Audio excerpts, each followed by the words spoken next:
Hi, hello guys, hello everyone.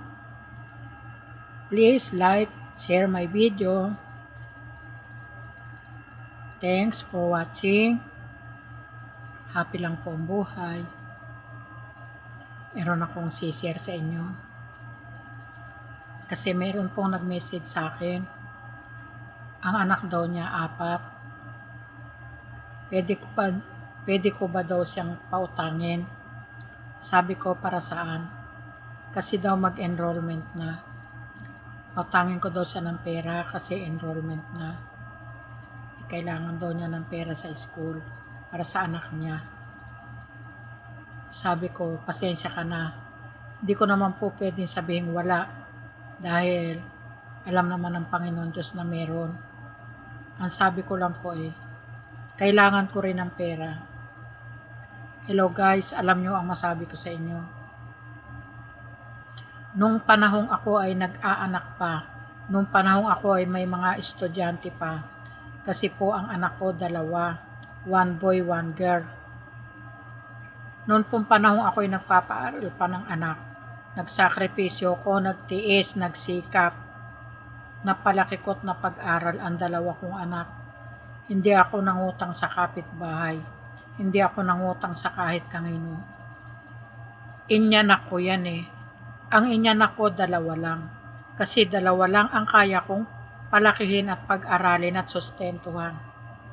Hindi ko kaya ang mag-anak ng 8, 10, 11, 12. Kawawa lang ang mga bata.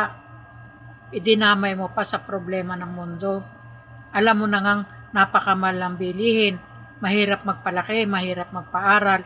Hindi naman lalaki ang bata na hindi magkakasakit. Ako kaya nung maliit ang anak ko, natotrumpete ang utak ko. Hindi ako nakakatulog pag nagkakasakit ang anak ko. Ganyan. Sa madaling sabi, tayo nag-anak. Bago tayo mag-anak, bago tayo magbuntis, siyempre pag nagtali kang mag-asawa, saan pupunta? Di magbubuntis. Pag tayo ay nagbubuntis pa lang, planuhin na natin. Marami namang family planning sa center. Bakit isasapalaran mo na magtatabi kayong mag-asawa at pag nagbunga lalaki yung mga bata na kawawa lang? Ayoko ng ganong klaseng buhay. Ako mahirap lang, pero meron ako isang salita. Meron akong discipline. I have word of honor. I have discipline. I have determination and well organized in my life. As of now, I am 67 years old. Pero malakas pa ako sa kalabaw, kaya hanggang ngayon nandito pa ako sa Saudi. And don't you know, I'm already pensioner. Nagpe-pension na rin ako sa SS. Since nag-start ng edad ko 60, nagpe-pension na ako ng SS. Yan, salamat sa Diyos. At lahat ng dasal ko sa Panginoon Diyos na makapangyarihan ay dinidinig niya. Pero hindi ganon kabilis mag-reply ang Diyos sa akin. Dumadaan muna ako sa maraming trials, pagsubok, struggle, stress, sacrifice, bago ko makamit ang aking dinasal. Ganon. Kumbaga sa ginto, sinusunog yung ginto, dumadaan sa apoy. Tinitinan kung dalisay ka kung tunay kang ginto. Kung sa kabila na ikay sinusunog, ikaw ay matibay at tunay na ginto.